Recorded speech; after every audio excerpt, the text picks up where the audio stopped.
tratamiento va a depender pues de identificar por qué este recién nacido está pálido. Hice un corte muy rápido del cordón umbilical y no permití el pasaje de esos glóbulos rojos a ese recién nacido. Ese paciente que fue a una zona endémica y no le di prevención de tratamiento para malaria, o ese paciente geronte que tiene familiares con neoplasias de tubo digestivo y que ahora llegue pálido cuando tiene baja ponderal desde hace 4 meses y no le he dado la menor importancia.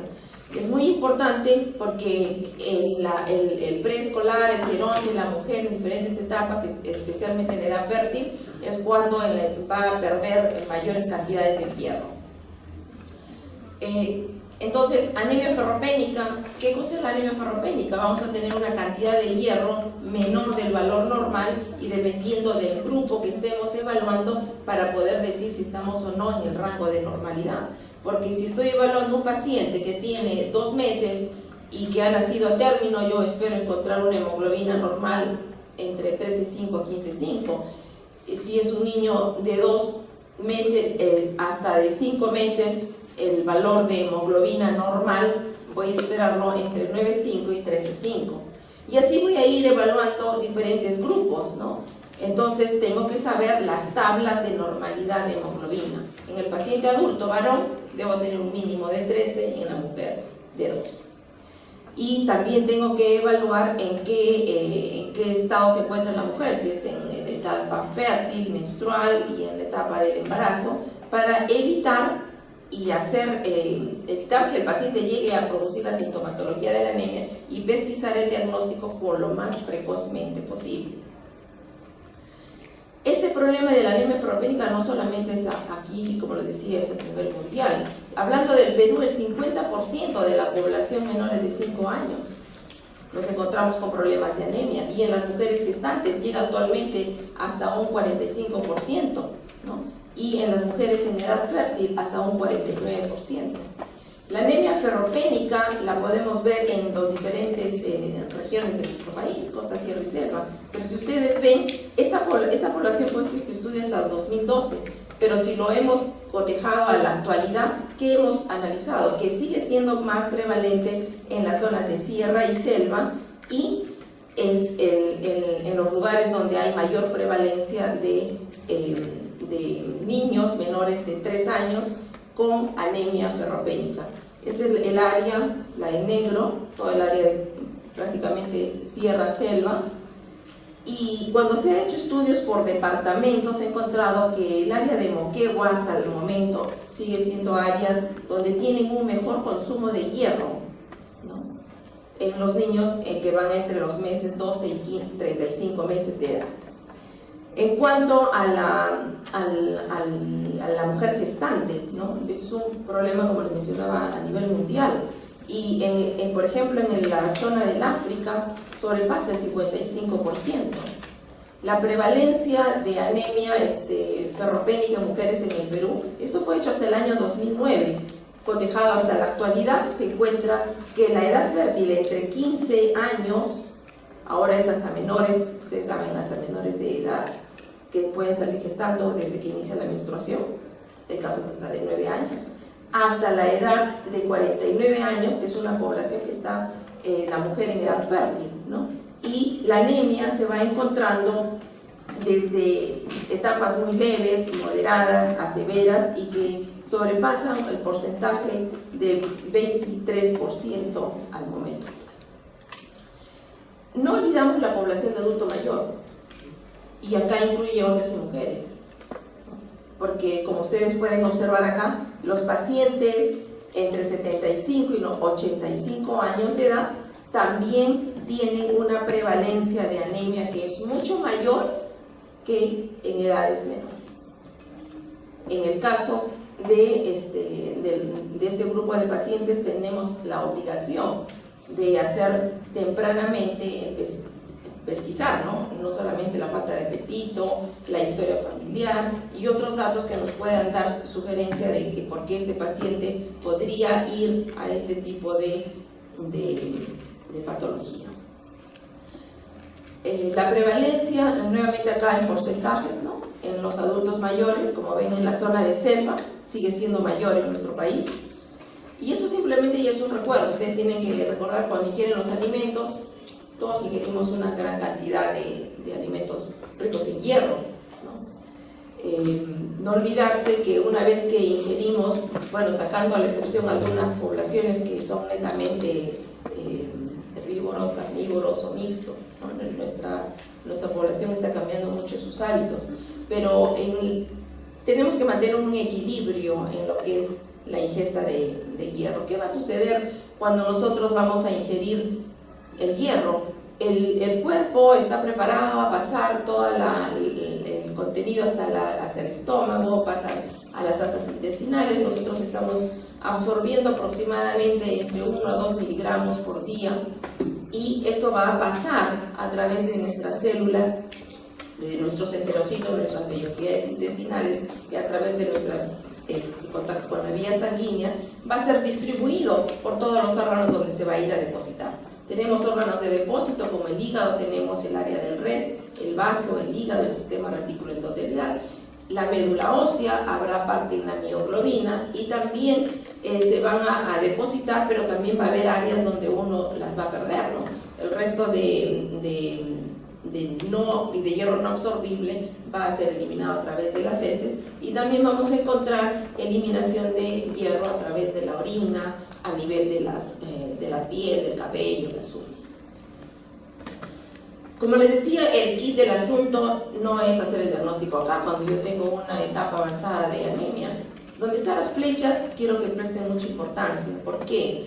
Porque cuando tengo un paciente que tiene hemoglobina, vamos a hablar de ustedes, varones 13, mujeres 12, que tengan ninguna sintomatología, aparentemente normales, les hago un dosaje de ferritina, y la ferritina es mayor de 12, y les hago un control de hemoglobina con valor normal, pero ya en la primera etapa, cuando ya comienza a tener manifestaciones de mantener todavía una hemoglobina dentro del rango normal, pero si le hago dosaje de ferritina, la ferritina ya comienza a alterarse desde las primeras etapas, y la ferritina ya no será mayor de 12, será menor de 12, y la voy a ver en esa secuencia disminuyendo su valor hasta en las etapas tardías, y por lo tanto irá tomando diferentes nombres: ferropenia leve, latente. Luego tendré la otra etapa que será ferropenia sin anemia, y por último tendré un paciente con ya anemia ferropénica. En esta segunda etapa también se le conoce como la eritropoiesis con deficiencia de hierro. Ustedes lo pueden graficar acá, miren en la parte inferior de la diapositiva. Tenemos acá en el paciente normal, tiene una hemoglobina normal, pero ya la ferritina, el depósito de fierro, es normal, y su transportador es esto, normal, y el hierro eritrocitario normal. Y estas diapositivas, estas imágenes van cambiando en el transcurso de la evolución de la enfermedad.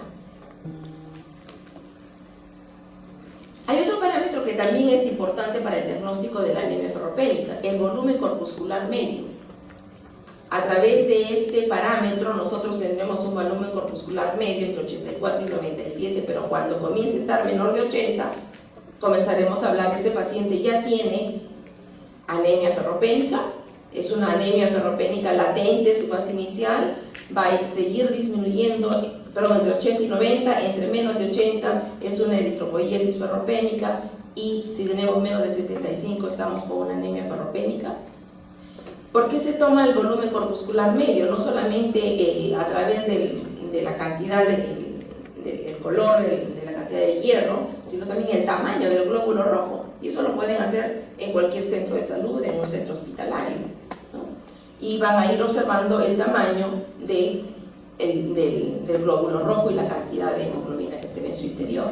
Por eso hablaremos de anemias microcíticas y crónicas. En cuanto a la hemoglobina, muchos nos fiamos de ese dato, y por eso nuevamente les hago hincapié. Yo puedo tener un paciente que tiene hemoglobina mayor de 12, está normal, lo puedo tener con anemia ferropénica latente y todavía sigue siendo mayor de 12, lo puedo tener con una eritropoiesis ferropénica y está en 12, y yo sigo diagnosticándolo como normal. O puedo tener ya un paciente con anemia ferropénica y digo, ya tiene 11,5, entonces ya está menos de 2. No me puedo fiar solamente de mi hemoglobina. ¿Por qué? Porque tardíamente va a ocurrir como les he puesto en esta diapositiva, ¿no? En todos, excepto en el normal, la ferritina va disminuyendo desde la primera etapa, sus valores de ferritina, de hemosiderina, en sangre, en la médula ósea. Ferritina en sangre periférica, hemosiderina en médula ósea. Bien, entonces acá está lo que acabamos de hablar, ¿no? CO2 saca de hemosiderina en todos los tres grupos, está ausente, la ferritina va a ir disminuyendo según la gravedad o la severidad de la enfermedad, y en la ferropenia latente el paciente no tiene manifestaciones, excepto de repente encuentro algún paciente algo fatigado, que se cansa, de repente algunos refieren algo de calambres, que es algo muy inespecífico, pero ya cuando tiene eritropoiesis ferropénica, el paciente ya tiene algunas manifestaciones. Uno comienza a observar a los niñitos en el colegio comiéndose los cabellos, poniéndose trozos de hielo, poniendo cosas en la boca, son irritables, se les cae el pelo, se les parte, tienen mucho sueño. Entonces ya hay alguna manifestación, y por supuesto que ya es totalmente evidente pues en el paciente que tiene una hemoglobina tan baja y con una anemia severa, ¿no? Las principales causas de déficit de hierro, les digo, tienen que evaluar el grupo que está etario que tienen delante de ustedes. Una de las causas más frecuentes es: ¿estamos ingiriendo adecuada cantidad de hierro en nuestra alimentación? Si es tempranamente, aporté adecuadamente los niveles de hierro en el lactante, ya sea que reciba a partir de los primeros 6 meses, no se olviden, lactancia materna, pero hay muchos niños que por X motivo de repente salen de la lactancia y se les da fórmulas, o hay gente tan pobre que se le da leche de vaca y no le dan suplementos de hierro. Entonces, evaluar en qué momento del menor de 1 año estamos hablando. Evaluar si es que el paciente está recibiendo adecuada cantidad, si es que no tiene algún problema de mala absorción, porque de repente es un paciente que hace diarreas cada vez que ingiere alimentos, entonces tendrá problemas de mala absorción. Estudiar el momento, la etapa, para diferenciar en las etapas más avanzadas, saber si no hay problemas agregados de mala absorción por algún otro tipo de patología, enfermedades parasitarias. Evaluar en el caso de la mujer en edad fértil las menstruaciones es muy frecuente, y es tan frecuente que llegan tan pálidos al internado las jovencitas, y uno les pregunta qué hemoglobina tienen, ni siquiera saben. Entonces, un ciclo menstrual mayor de 3 a 5 días en abundante cantidad, 1 semana, no es, claro, la anemia crónica uno la va tolerando progresivamente a través del tiempo, pero no es lo ideal. Lo ideal es que uno se haga controles para saber que esté dentro de esos 12, porque todavía me llegan estudiantes con hemoglobinas de 10, 11 y con mal rendimiento escolar o mal rendimiento universitario, tendencia al sueño, y hay que corregir eso. Les decía, corrijan también las zonas endémicas, si es que el paciente va a acudir allí. Evaluar al paciente prenatal, durante la gestación y post-gestación, y evaluar todas las posibilidades de las etiologías que se puedan presentar, ¿no? En la edad pediátrica hemos dicho desde todo, cómo fue la gestación. Hay mujeres que están gestando y llegan en el 5.º mes a hacer su control y tienen 9 de hemoglobina. Entonces, evaluar, corregir los déficits de hierro tempranamente, y evaluar si es que existen otras posibilidades, ¿no? En la edad pediátrica, evaluar todas las malformaciones congénitas, enfermedades diverticulares, parasitosis. En el caso de mujer gestante, evaluar no solamente la menstruación, evaluar también si es que existe algún tipo de cirugía, alguna resección de asas intestinales, enfermedades inflamatorias crónicas, evaluar si hay sangrado por alguna otra vía, tumores. En el anciano, evaluar todo lo que sea neoplasias, cirugías de por medio, sobre todo las cirugías bariátricas en el obeso, evaluar pacientes con patologías cardíacas, neoplasias. Dentro de los síntomas, y acá tiene una lámina de todo lo que hemos hablado, qué síntomas generales, digestivos, de piel, cardiovasculares, inmunológicos, neurológicos puedo ir encontrando. No solamente quedarme con que el paciente tiene bajo rendimiento porque tiene sueño, tiene hiporexia, También averiguar por qué este paciente está haciendo manifestaciones de queilitis, glositis, por qué está haciendo una lengua totalmente depapilada, no reconoce los sabores, por qué el paciente tiene además uñas quebradizas, caída de pelo, o por qué el paciente tiene ingesta de las sustancias que les refería, que tienen nombres propios. Y ya cuando va avanzando la anemia, el corazón también comienza a responder frente a esa caída de hemoglobina con taquicardia, presencias incluso de soplos, y las manifestaciones que ustedes las van a confirmar con el laboratorio y buscar si no hay alguna patología inmunológica de por medio. Manifestaciones neurológicas también hay que evaluarlas. Hay que evaluar todo el ciclo del sueño y evaluar eso ya hemos hablado, dermatológicas, quizás hacer hincapié acá el signo de bandera, ¿no? en la coloración, los cambios de coloración en el pelo. Dentro de las gastrointestinales, los pacientes pueden presentar desde disfagia, que también el síndrome de Plummer-Vinson, que va asociado no solamente a anemia, sino también cuando le hacen una endoscopía, las presencias de membranas a nivel de esófago, la disfagia. Evaluar si el paciente tiene ictericia, esplenomegalia. Neurológicas, evaluar si está depresivo, con fatiga crónica. Acá tienen una imagen, por ejemplo, de Plummer-Vinson con estenosis del esófago, las membranas a nivel esofágico, la anemia. Pacientes que tienen alteraciones en las uñas, planas y algo cóncavas, ¿no? Incluso tienen hasta unas líneas transversales en algunas áreas, ¿no? La coiloniquia, la glositis, queilitis que habíamos mencionado, melasma que también nos hemos olvidado. Ver si hay estas líneas que les digo de Beaulieu-Lines, evaluación del cabello, ¿no? Así se llama el fluvio telógeno, se van abriendo las puntas, el famoso pica, y todos los nombres propios de acuerdo a lo que van ingiriendo, tricofagia si comen, mastican pelo, fagofagia si es hielo, psicofagia si es metal. Las manifestaciones neurológicas van a depender por qué comienza a tener ese paciente depresión, irritabilidad, déficit motor, psicomotor, por qué hay disminución de sustancias importantísimas neurotransmisoras como son el GABA, la dopamina, que van a impedir pues, de que haya un buen aprendizaje en el caso de los pacientes, ¿no? Y de la parte motora fina, y también va a haber un aumento de fenilalanina y serotonina. Todo esto va a aumentar las consecuencias, por ejemplo, de un paciente que yo lo encuentre ya en etapa mayor, adulta. Imagínense que tenga comorbilidades de hipertensión, de diabetes, metabólico, entonces va a haber aumentos de enfermedad coronaria, insuficiencias cardíacas. El paciente va a tener mayor dependencia funcional, mayor riesgo de demencia, somnolencia y caídas. Aumenta la mortalidad también como consecuencia de anemia ferropénica en los niños, claro que sí, no solamente es que hay déficit psicomotor, también va a haber alteraciones de la memoria, visuales, retrasos en el crecimiento, alteraciones conductuales, alteraciones en el rendimiento. Durante la gestación, imagínense una madre gestante, aumentará la mortalidad no solamente materna, aumento del riesgo de niños recién nacidos prematuros, con bajo peso al nacer, con aumento del riesgo de la mujer en etapa que puede llegar incluso a la preeclampsia, la eclampsia y manifestaciones durante el parto.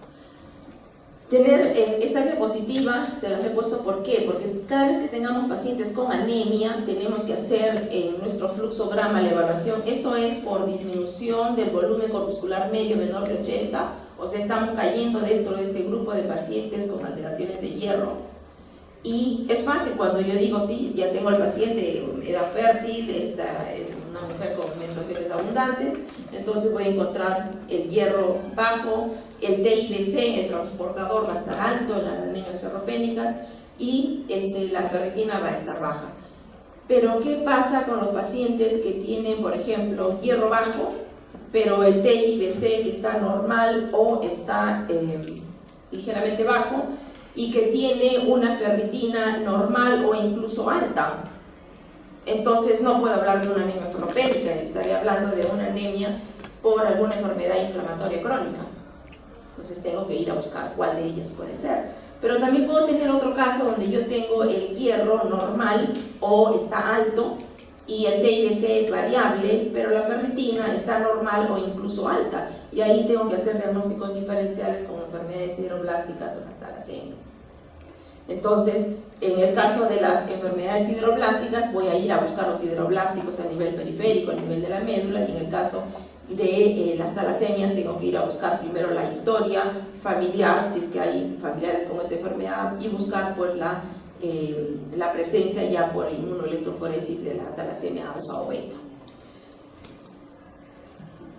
En cuanto les decía que no siempre nos podemos guiar solamente del valor de la hemoglobina, porque si no vamos a presentar el diagnóstico bastante tardío, ¿no? Entonces, en la hemoglobina, aquí por ejemplo les habla de la hemoglobina normal, cuando hay deficiencia de hierro, pero sin anemia, deficiencia de hierro con leve anemia y deficiencia de hierro con severa anemia. Entonces la hemoglobina sigue siendo normal y en los estadios más avanzados comienza a caer, que es lo que les decía al comienzo de la clase. Por lo tanto, nosotros tenemos que evaluar al mismo tiempo nuestro volumen corpuscular medio, nuestro TIBC y tener otros parámetros más que si tuviésemos en un centro con mayor sensibilidad podríamos medir hasta la protoporfirina eritrocitaria, ¿no? Pero no es algo que yo lo tenga en todos mis centros, por eso es que tenemos que por lo menos fijarnos de que tenemos que tener un volumen corpuscular medio, que es una prueba rápida, barata y que le vamos a encontrar en cualquier unidad. Por supuesto que ya tengo pruebas de patrón oro, ¿no?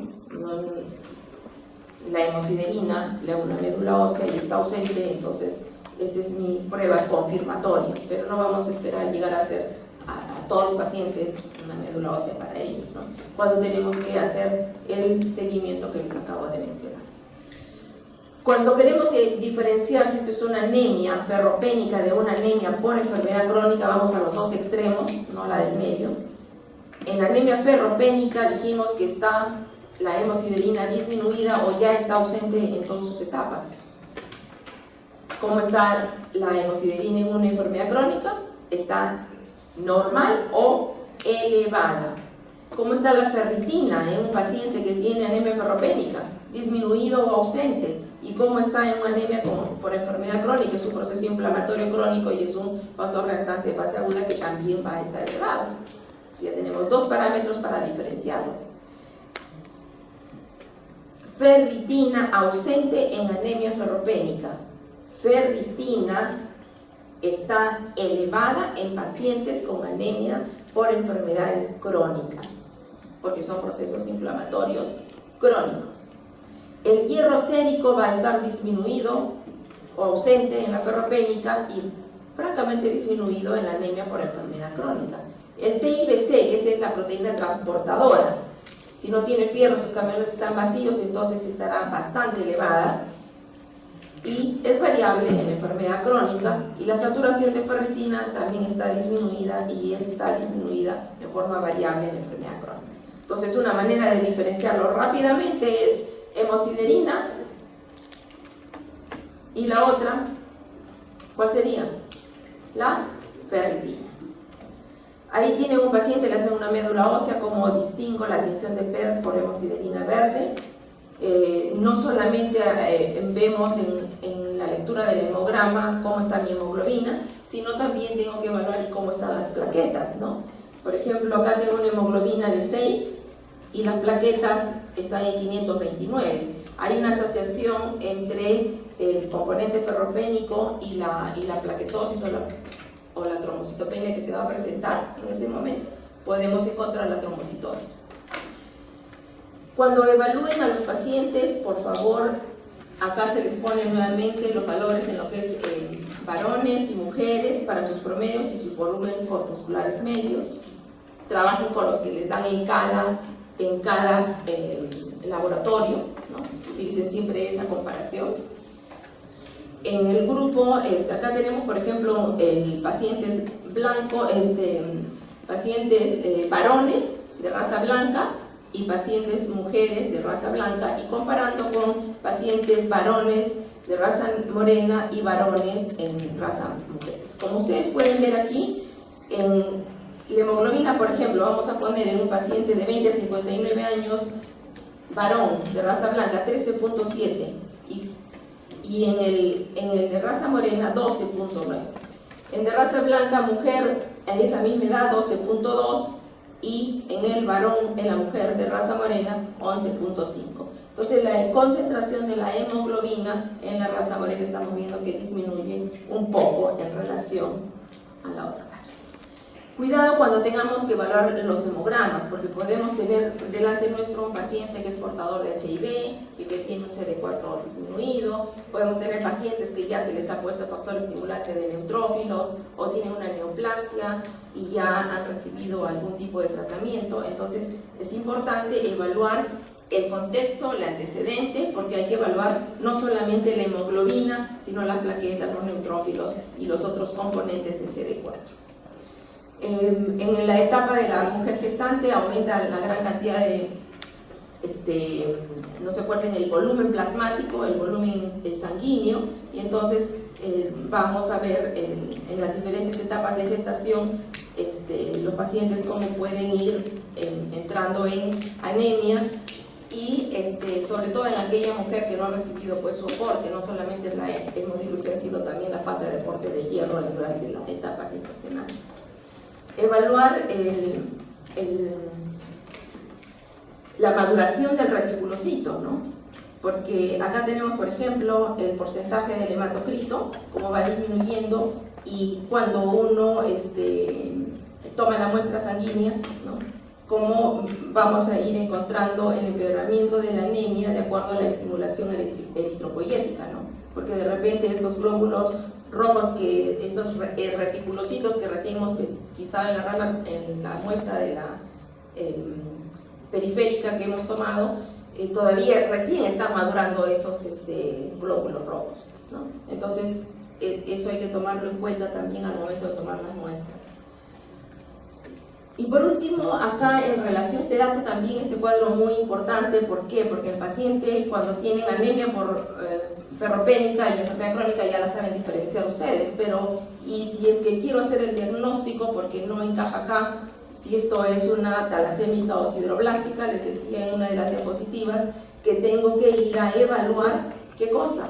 El dosaje de otras pruebas más, ¿no?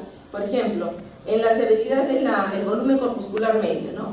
El volumen corpuscular medio en los pacientes que tienen anemia sideroblástica es variable, puede estar normal, puede estar disminuido o puede estar incrementado, pero el dosaje de la ferritina, les dije que en la sideroblástica está incrementado. Entonces diferencio con el hierro la ferritina disminuida en la anemia ferropénica. Pero si quiero hacer diagnóstico diferencial con la talasémica, entonces la ferritina está normal.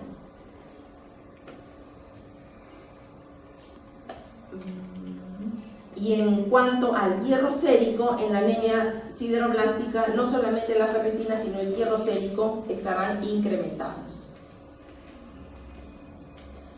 Les preguntaba también qué pasa si a este paciente se le hace estudio de médula ósea, ¿no? En la médula ósea encontramos la hemosiderina ausente, en la ferropénica, en la enfermedad crónica está presente, incluso incrementada, en la talasémica está presente y también en la anemia sideroblástica. Bien, ahora sí ya ustedes, para complementar simplemente en la anemia microcítica, con ferritina sérica baja, ya estamos hablando que es una ferropénica, pero si encontramos que la ferritina está normal o alta, hacer el diagnóstico diferencial. Si está disminuida, tengo que pensar en enfermedad crónica, y mi hierro sérico, tengo que pensar en una enfermedad crónica, pero si el paciente tiene un dosaje de hierro sérico normal o alto, tengo que evaluar los dosajes ya de pruebas adicionales para diferenciar si esto es sideroblástica y evaluar el rango de talasemia, ¿no? Esta diapositiva, yo creo que con esta diapositiva yo les recomiendo aquí fijar los diagnósticos diferenciales de los cuatro momentos para hacer diagnóstico diferencial. Cuando tenemos ya nuestro diagnóstico, tenemos nuestro plan de trabajo, tenemos que complementar todas las pruebas, no solamente la clínica, el laboratorio, y tenemos que ver cuál es el paciente que hemos evaluado, y por último tenemos que reconocer qué le voy a dar de tratamiento a mi paciente, ¿no? Y cómo le voy a dar, si es que se lo voy a dar por vía oral o se lo voy a dar en forma parenteral, ¿no?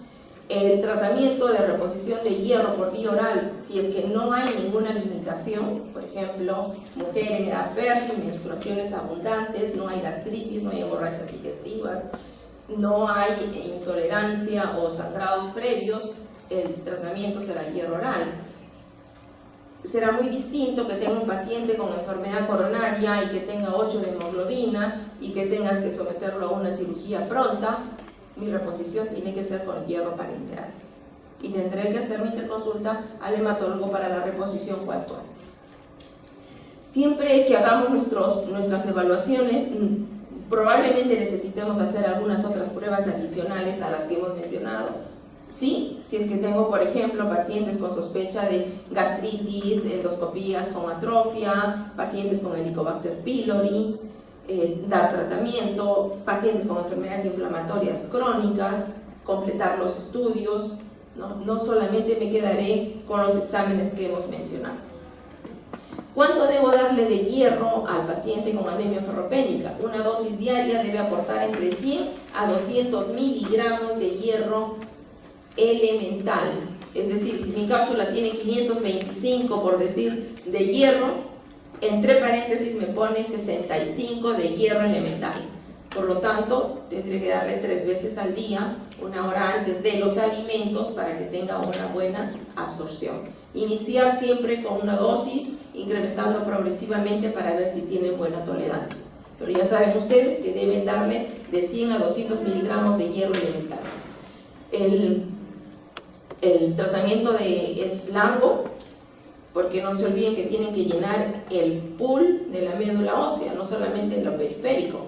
Entonces tardaremos entre 3 a 6 meses en dar nuestro tratamiento y hacer el seguimiento y, por supuesto, corregir la causa que lo ocasiona, porque si son menstruaciones abundantes, tendrá que ir al ginecólogo para corregir ese problema. Si es un problema porque tengo una úlcera gástrica o sangrado erosivo por AINES, corregir la patología de por medio, ¿no? Puede ese paciente llegar hasta hemoglobinas de 5 o 6 y está con una úlcera, no le voy a dar hierro oral, le voy a dar el hierro parenteral. El tratamiento sulfato de ferroso debe preferirse. No se olviden que deben administrarlo sin alimentos hasta 3 veces al día, de acuerdo a la cantidad. No le voy a dar 3 veces al día a uno que tiene 11.5, ¿no? Todo evaluar qué caso es el paciente que tengo de por medio. Como les decía aquí, la forma en que viene la dosis y el parenteral, en paréntesis viene la dosis de contenido ferroso de hierro elemental, ¿no? Entonces ustedes ya hacen el cálculo de cuánto es lo que tienen que dar. Darles de preferencia las sustancias en contenido sulfato ferroso para que se pueda absorber en su mayoría. Acá hay diferentes presentaciones, no pretendo que me las aprendan, simplemente hay que reconocer que las dosis en niños debe ser de 6 miligramos por kilogramo por día y en adultos de 100 miligramos por día. La forma de administrarle, como decía, de 3 hasta 6 meses según yo haya hecho mi evaluación completa de mi paciente. Cuando administro el hierro parenteral, como el hematólogo, usarán una fórmula de dosis de hierro a administrar, es el peso por 15 menos la hemoglobina que tiene el paciente por 2.4 más 500, ¿no? La forma de administración del hierro se administrará hasta un máximo de 200 miligramos diarios intravenosos, y las formas de presentaciones, hay una variedad de fármacos, recomendaciones. Nunca se les vaya a ocurrir a ustedes en emergencia hacer por sí mismos una administración de hierro sin tener al paciente con todas las condiciones necesarias. Hierro parenteral requiere estar el paciente no ambulatoriamente en una posta, no, porque puede haber complicaciones, desde problemas de alergia, de problemas cardiovasculares. El paciente tiene que estar en un servicio donde yo lo pueda monitorear, se le haga la transfusión, la colocación del hierro, y con monitoreo y con control del personal. Nosotros, por ejemplo, lo tenemos en una sala de hematología, en el mismo, el área donde está el servicio de oncohematología, y ahí es con lo que se requiere, ¿no? Mínimo un monitor y todo lo que se requiere del equipo. La forma de administración tiene sus tiempos y hay que respetar todo ello. Un paciente con anemia ferropénica, ¿se le puede someter a una transfusión? Sí. ¿Cuándo? Cuando sea la emergencia. Por ejemplo, ese paciente coronario que les digo, insuficiencia cardíaca, que tiene que entrar a una cirugía y que tiene pues una hemoglobina que ha sido una anemia por enfermedad crónica y tiene 7 de hemoglobina y tiene que proceder a una cirugía. Ningún cirujano, ningún anestesiólogo va a recibir a un paciente en esas condiciones. O sea que le dan las transfusiones de paquetes globulares, con monitoreo, con el especialista, hasta llevarle a un nivel apropiado y con todo el chequeo, porque no se le puede transfundir todo en un solo momento, ¿no? Solamente cuando corre pues peligro de vida, cirugías, cosas importantes que sí o sí tenemos que hacer. Cuando siempre chequear, ¿no? Si no hay una respuesta al tratamiento, estará tomando el tratamiento, la dosis indicada, la hora indicada. Eso pasa todos los días en el consultorio. Está tomando esto a esta hora y total te das cuenta que nunca hizo efecto el medicamento porque no ingirió el medicamento, lo tomó irregularmente, en el momento no indicado, o porque ya tenía otros tipos de patologías adicionales como fallas renales, hepáticas o alguna otra enfermedad o cuadros de mala absorción, ¿no? Las causas de falla de tratamiento ustedes las tienen que evaluar. ¿Qué es? ¿Hay de por medio alguna infección, un proceso inflamatorio? ¿O me equivoqué y no es ferropénica y es talasémica o es sideroblástica? Entonces volver a hacer mi planteamiento y completar los estudios. ¿O estoy frente a un problema mielodisplásico? ¿O tengo un problema inflamatorio crónico y no se absorbe la medicación? ¿O porque tengo pérdidas continuas y el paciente no está siendo tratado de las enfermedades malignas o las que están ocasionando esta patología, ¿no? Chequear siempre que nuestros alimentos tengan los suplementos de hierro, ¿no? Una época en que se daban todos estos suplementos en MINSA, ¿no? Para los recién nacidos, en la etapa preescolar, en los colegios, y eso definitivamente disminuyó pues los niveles de anemia en las zonas de sierra y selva de nuestro país, ¿no? Todavía se siguen haciendo estos controles a nivel de colegios, pero seguimos con la alta prevalencia pues, de nuestros pacientes con anemia, ¿no? Los requerimientos ya les dije, que haya siempre una buena alimentación, los alimentos ricos en carnes, pero también tiene que haber alimentos, medir, ¿no? Medir siempre que haya, qué alimentos son los más ricos en nuestra población. Depende de qué población hablemos, ¿no? Si es una población económicamente de recursos bajos, entonces no vamos a poder tener carnes, pero podemos hacer uso de vísceras, ¿no? Y también son ricas en hierro, y evaluar pescados de carnes rojas, alimentos como las menestras, las lentejas, productos maca, las verduras. Tiene porcentajes bajos, pero si uno lo da en combinación con los otros alimentos, vamos a tener pues una mejor corrección de la anemia. Evaluar siempre, mucho se habla en relación a siempre que vas a dar, por ejemplo, hierro, darle grandes cantidades de cítricos. Tendríamos que comer excesivamente cantidades de cítricos para poder absorber toda la cantidad de hierro que estamos ingiriendo. Lo que se pide sí que sí hay en esas asociaciones, pero no esperemos que porque yo le dé 7 naranjas en el jugo de hoy día, con la cantidad de menestras que ha comido hoy día, va a absorber mayor cantidad. Es bajo el porcentaje, pero siempre nos va a ayudar, ¿no? Lo que sí nos piden es evitar todas las sustancias que impiden la absorción de hierro, ¿no? Vamos a ponerles aquí, les voy a poner aquí, esta es la diapositiva que les hablaba, por ejemplo, de la vitamina C, ¿no? Son grandes cantidades las que tendrían que comer. ¿Qué es lo que debería yo evitar, no? Todas las sustancias taninas son tóxicas, no permiten que haya una buena absorción del hierro. A veces pensamos que la gran cantidad de espinacas tiene más hierro que la selga, por ejemplo, la selga tiene más. O sea, combinar siempre los alimentos. Tiene una rica cantidad de hierro el espinaca, sí, pero también contiene ácidos oxálicos que son quelantes. Este problema de las leches, que todos ya saben todo lo que pasó, ¿no? Se dice que supuestamente ahí tiene un aporte de hierro. En los primeros meses siempre la lactancia materna, y si hay fórmulas, no se olviden de dar los suplementos de hierro.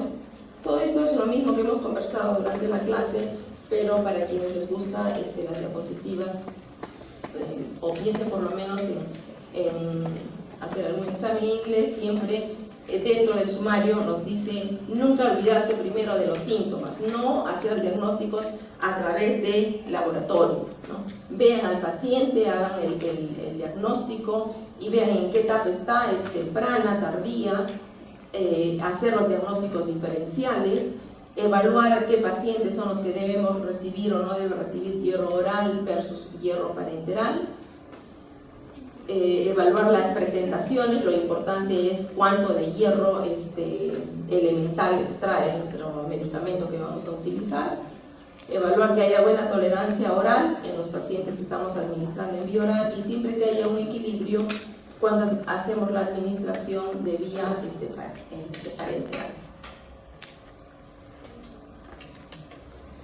Como ven, la anemia ferropénica es una patología pues de que todos ustedes han visto en diferentes momentos y en diferentes salas. ¿Quién no ha visto un paciente con enfermedad crónica por hepatopatía? Ya todos han visto cirrosis hepática, tienen pancitopenia, o sea, tienen anemia incluido ahí. ¿Quién no ha visto insuficiencia renal crónica?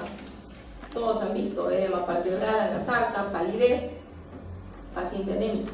¿Quién no ha visto anemia por enfermedad crónica, por alguna enfermedad autoinmune, un lupus? Todos han visto. ¿Quién no ha visto pacientes? Vean en salas de estudio de ustedes, pacientes en edad fértil, llega todos los días al hospital.